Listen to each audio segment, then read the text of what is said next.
Broadcasting from Detroit's Cass Corridor, it's the Metro on WDET. I'm Tia Graham. As far back as you can look, sports of all kinds have been on the forefront of historical and cultural shifts. From Jesse Owens in the 1936 Olympic Games winning a gold in front of Adolf Hitler, to the WNBA participating in the Black Lives Matter movement. We'll unpack if people want politics in their sports. Then, in two rare separate rulings, tech giants Meta and Google have been found at fault, deliberately causing and allowing harm to children. An MSU professor will explain how social media giants allowed it to happen and how it's still unsafe for kids and teens. We start with sports and politics. The Detroit Tigers kick off the 2026 season this afternoon at Comerica Park. This year marks 150 years since the National League began in New York City. Baseball has become a major part of the culture in the United States in the time. The rules that govern the sport have not changed much over the years, but we have. In some cases, the sport has changed us, and we have changed the sport. In February, we spoke with Bob Kendrick, who is the president of the Negro League Museum in Kansas City. He said integrating baseball broke the seal that eventually led to the integration of society. Those words planted a seed we want to explore today. We are talking about the cultural boundaries of not just baseball, but all sports. Once again, from Jackie Robinson to Billie Jean King, we want to explore what happens when our society's most uncomfortable realities show up in the arena. Brian Ellis is an assistant professor of sociology at Michigan State University's Center for Integrative Studies. He teaches about the social science of sports, and he joins me now to help us unpack this. We do want to hear from you as well. How do you feel when your favorite athletes are vocal about issues in society or politics? Give us a call and let us know. The number is 313-577-1019, 313-577-1019. Professor Ellis, welcome to the Metro. Good morning, and thank you for having me. Of course. So every so often, there are moments in sports where politics becomes more visible to viewers, and it seems like in those moments, politics is foreign. But it is widely discussed that that's not the case, and politics have been there the entire time. We will get into some of those obvious examples, but can you begin by explaining why sports and politics are inseparable? Yeah, thank you for that question. The field that I teach from, which is the sociology of sport, pretty much put those two things together to talk about sport as a microcosm of society and to look at the relationship between sport and society. And prior to that, and some of the other arguments that have been advanced sort of divorce the two. But sport is a human institution, and as human beings, we bring our lives to the cultural institution of sport. And just like you were saying, but you teach a class called the social science of sports. Do you feel like studying this sort of information about sports and society is an intellectual exercise, or does it have real life applications?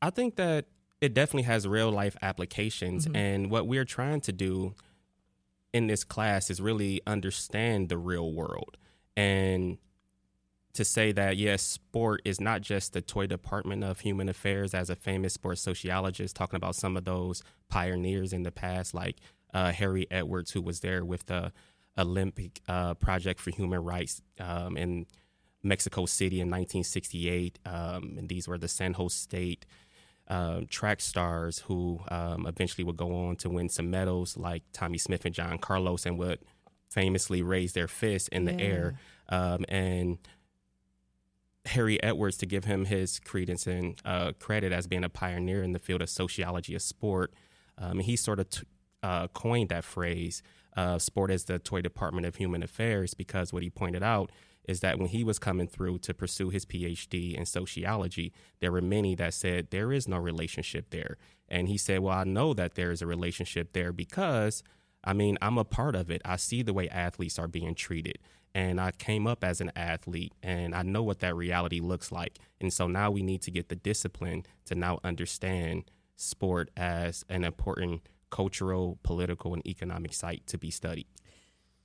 For yourself personally, being a former student athlete yourself, you were a part of the 2006 University of Montana honored team.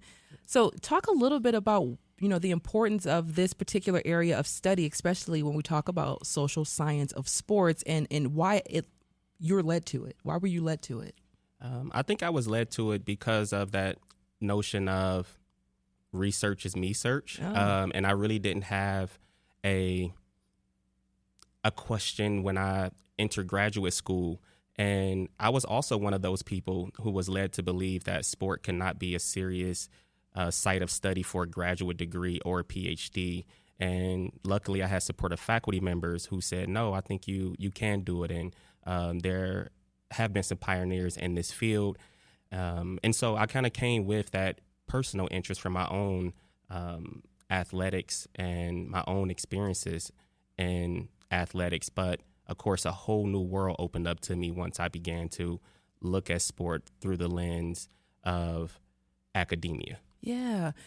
I as well went into sports at Michigan State. I wanted to do sports broadcasting. And one of the things that I was honestly I was discouraged from that particular area of study just because, it's not the easiest field to get into. It's not as serious. You won't be taken as serious by other journalists, which I find just to be comical because the study of sports, whether you're doing it as a journalist, whether you're doing it as a professor or a sociologist, it is extremely heavy information to get through. A lot of statistics, a lot of cultural touch points that you have to go through and research. Like you said, research is me search. Mm-hmm. So I find that so interesting that we brought that up right now. But you did just say that sports are a microcosm of society. What are some examples in which sport reflects our world back to us?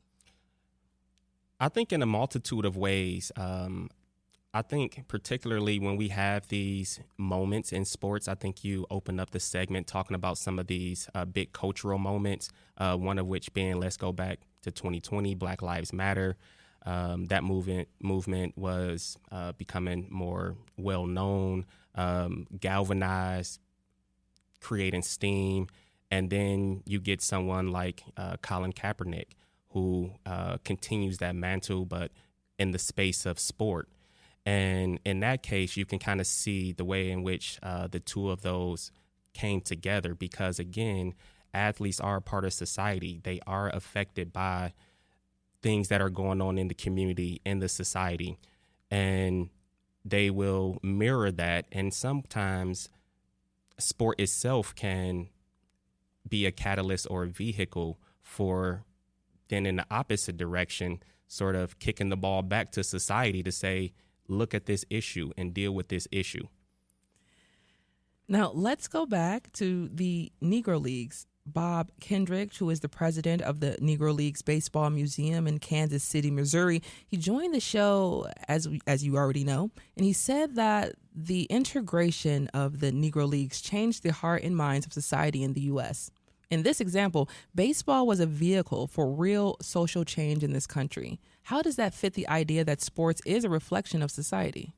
Yeah, I think that was a great segment, by the way. I did listen to that, and I really enjoyed that segment. I think there were many good points that were raised about the symbolism of, say, Jackie Robinson going into Major League Baseball and in a period of time in which African Americans were not only thought to be intellectually inferior, but were also thought to be athletically inferior. And now having that opportunity, and Jackie Robinson, of course, was a great civil rights hero, as well as a humanitarian, and also a great baseball player. I believe that year he ended up being Rookie of the Year. Of course, he would go on later to be MVP. They would win World Series. And so sport became a vehicle where racial ideology can be directly challenged. And we see that in the case of Jackie Robinson, but also you brought up Jesse Owens, who also did that in the 1936 Olympics in Berlin, of all places. Of all places at that time in the world of all, just to take a stand like that in 1936, but at any time. But that was such just a memorable moment, of course, but just once again, a heavy moment to bear with in the country at the time. You're listening to The Metro on 1019 WDET. I'm Tia Graham. My guest is Brian Ellis. He is an assistant professor of sociology at Michigan State University's Center for Integrative Studies. We're discussing how sports reflects our society.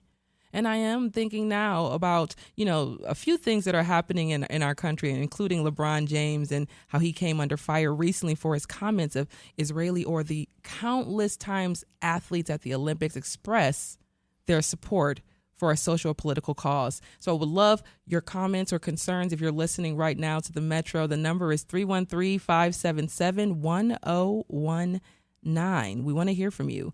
But getting into the conversation, there have been notable pushback over time to these sorts of demonstrations that we've been seeing, of course, from different athletes over the years.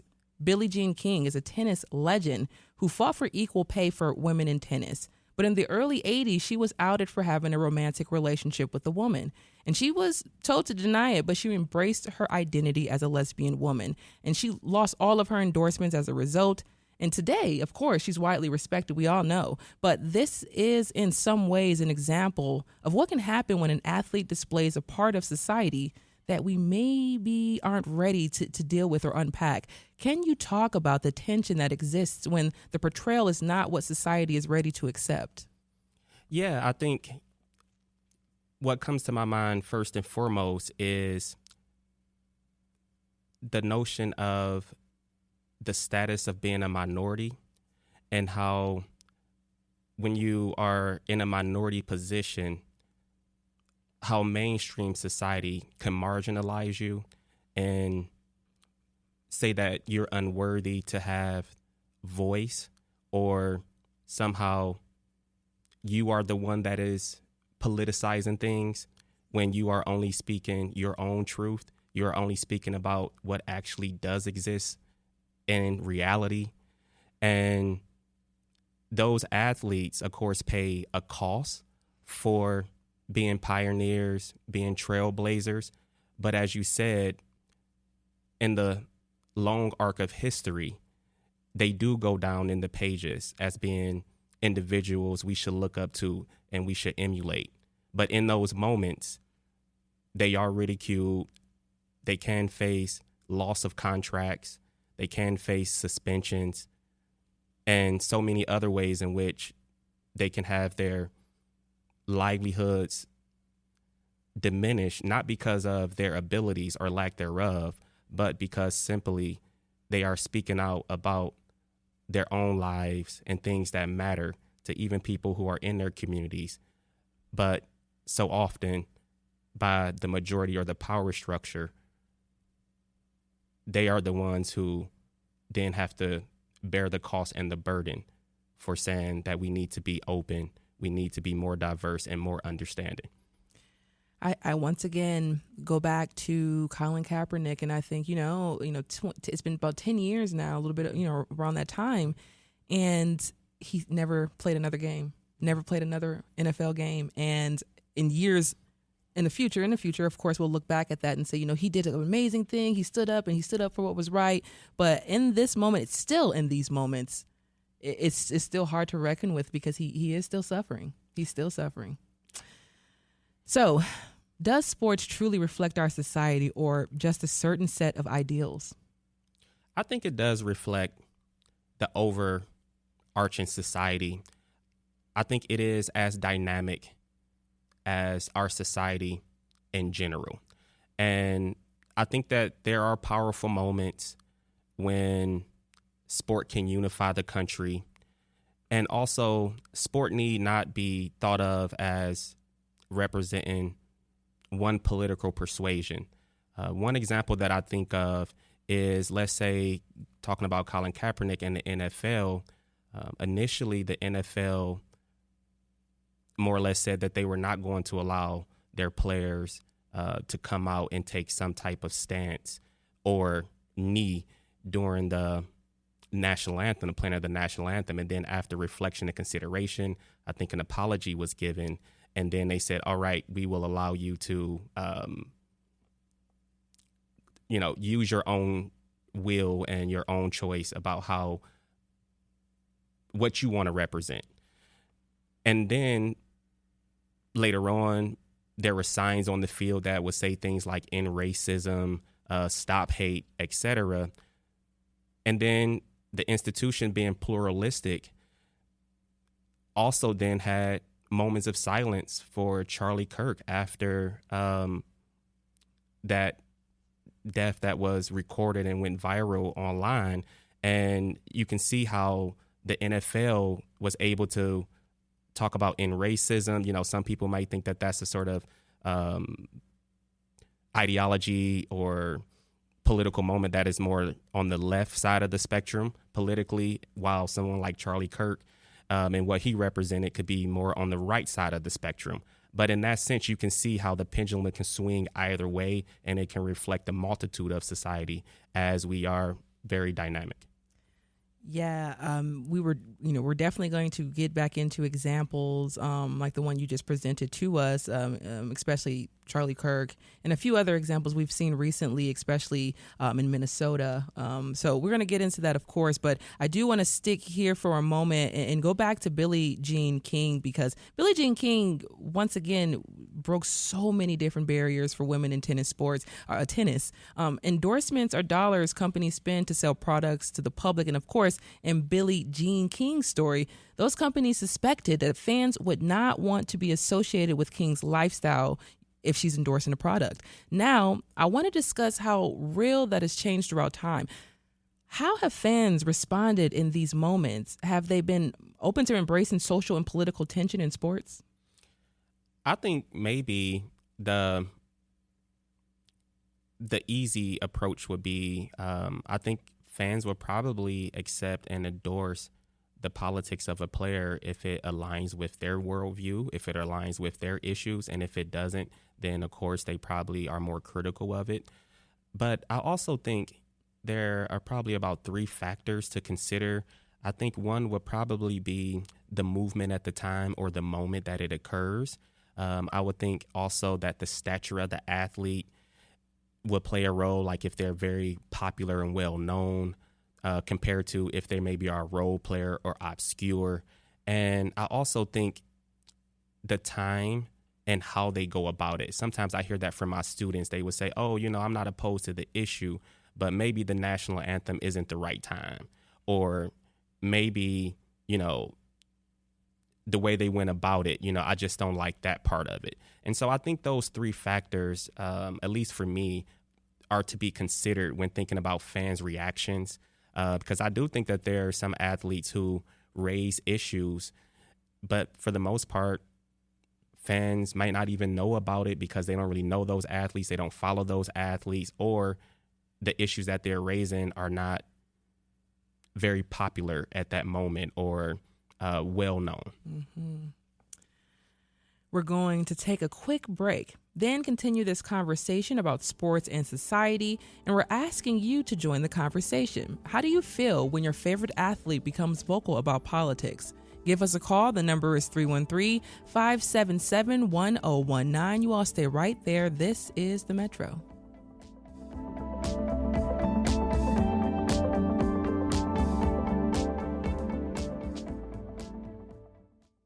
We're discussing how sports, society, and politics are intertwined and what that says about where we are as Americans. I'm joined by Brian Ellis. He is an assistant professor of sociology at Michigan State University. And we want to hear from you. How do you feel when your favorite athlete becomes vocal about an issue in society or politics? Call us and let us know. The number is 313-577-1019. Now, Professor Ellis, it's hard not to consider some of the obvious examples in politics, of politics in sports.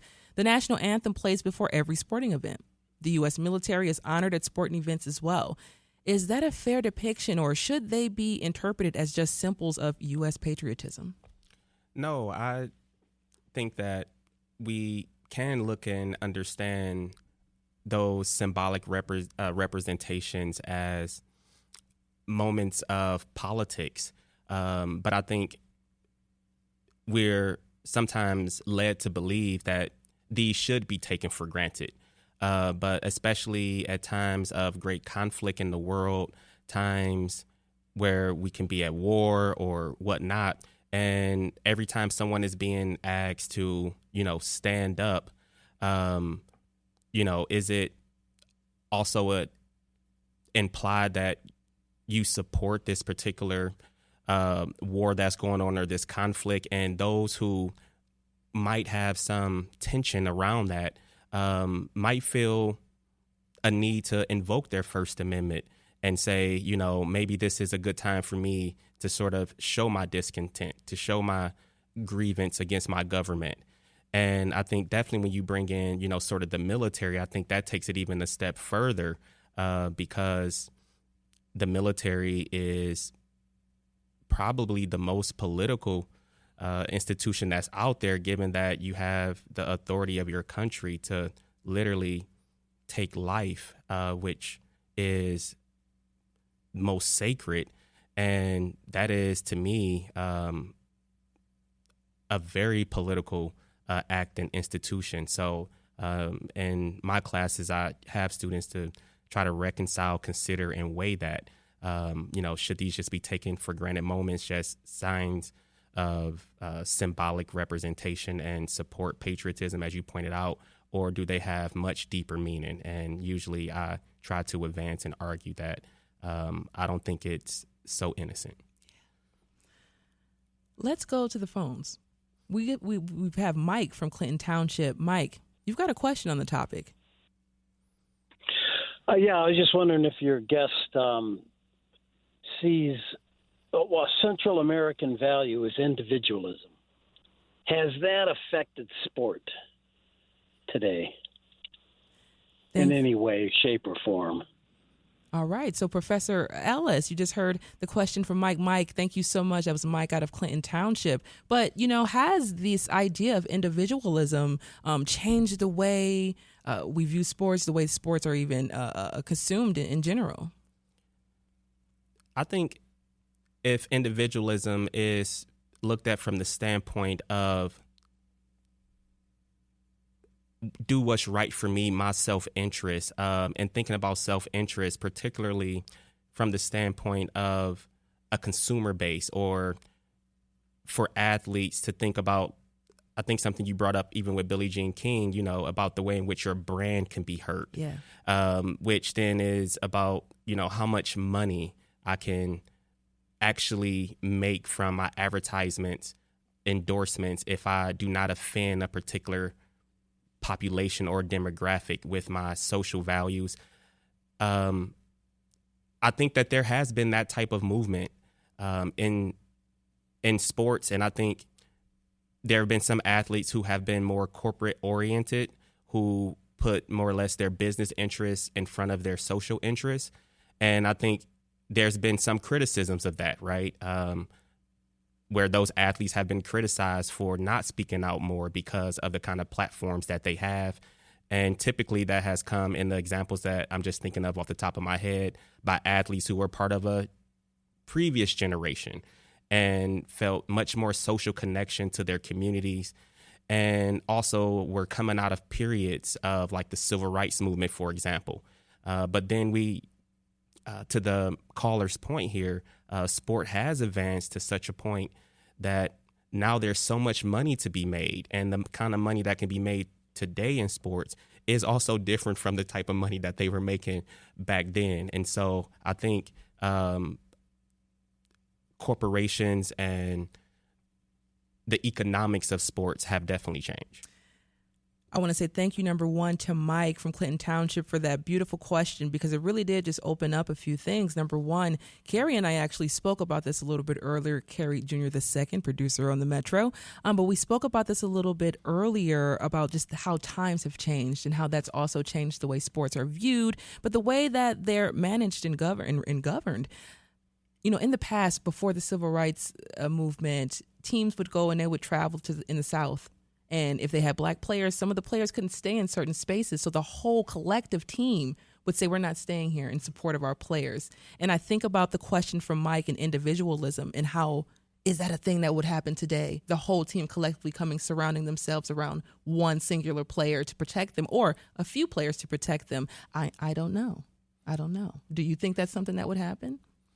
Yeah, I don't know. I think what comes to my mind initially is I think that there is a camaraderie and a collective respect for players in their particularly professional athletics within their leagues. Of course, many of them have player associations. Yeah. So that type of development and evolution forms them as a collective where they have to work together. But so often that relates to what takes place inside of the league, inside of the sport itself. And then you have those issues that are, of course, outside of the sport and outside of the leagues, like what you're bringing up. Historically, if you now went to a place that was inhospitable to some of your athletes, some of your teammates, that really is a societal issue that now is projected onto that sports environment, and now they have to respond.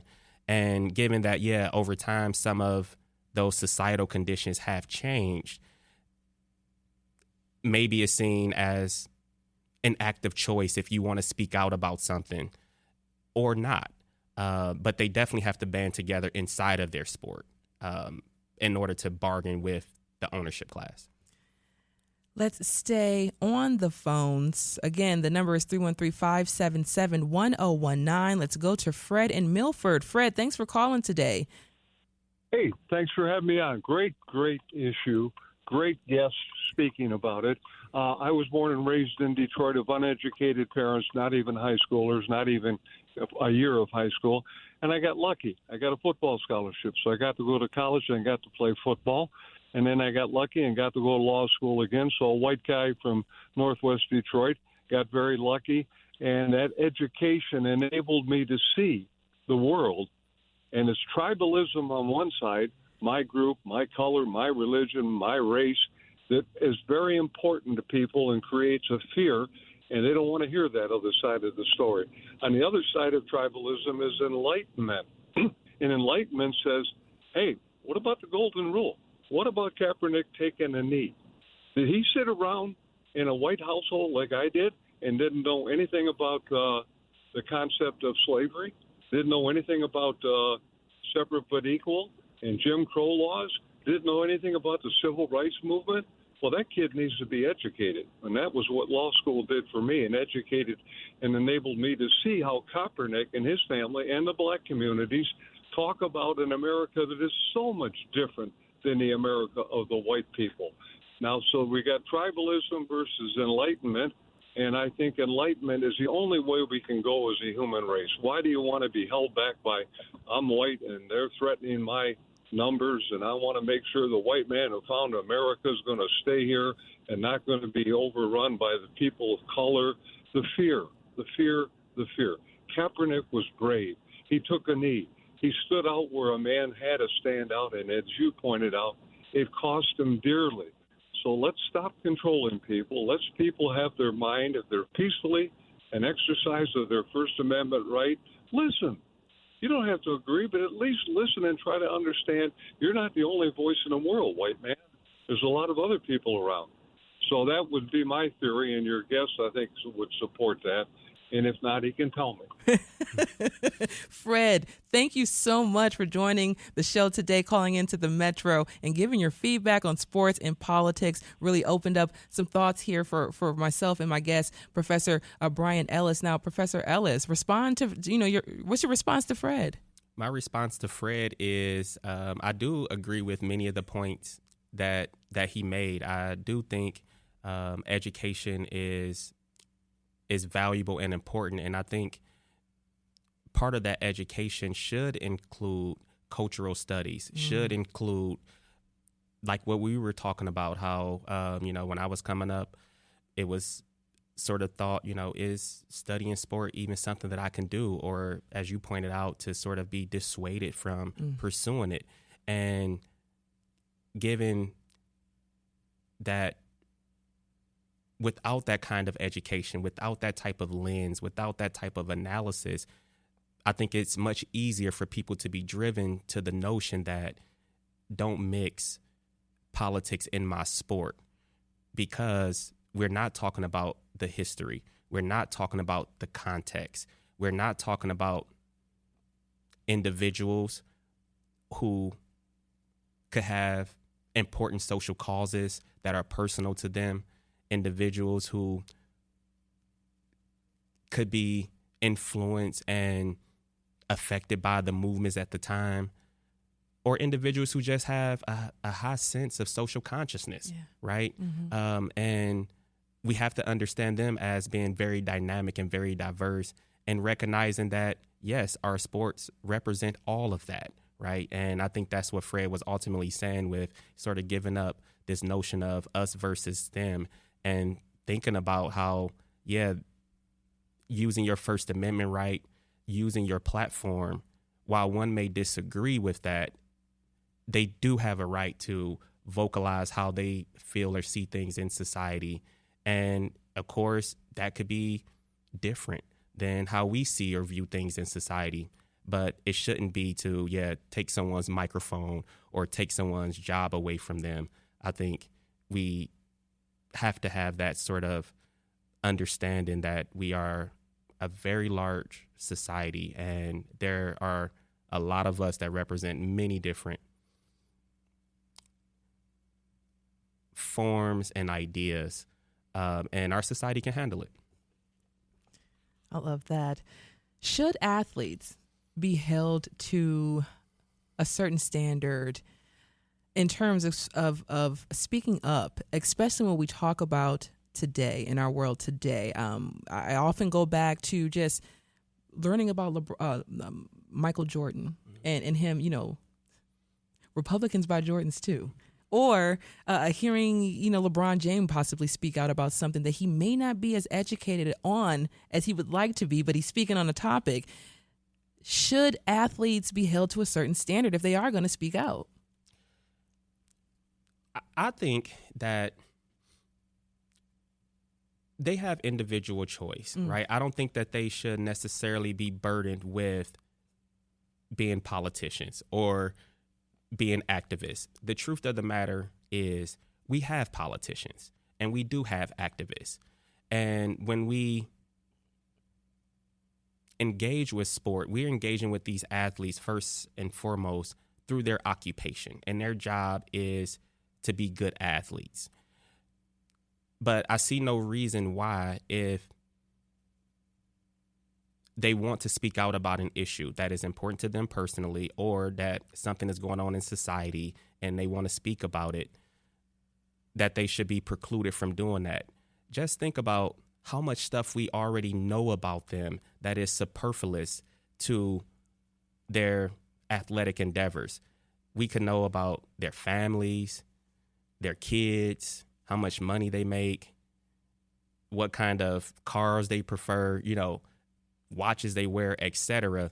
But why is it when they then speak about something political, it is seen as if that is a step too far?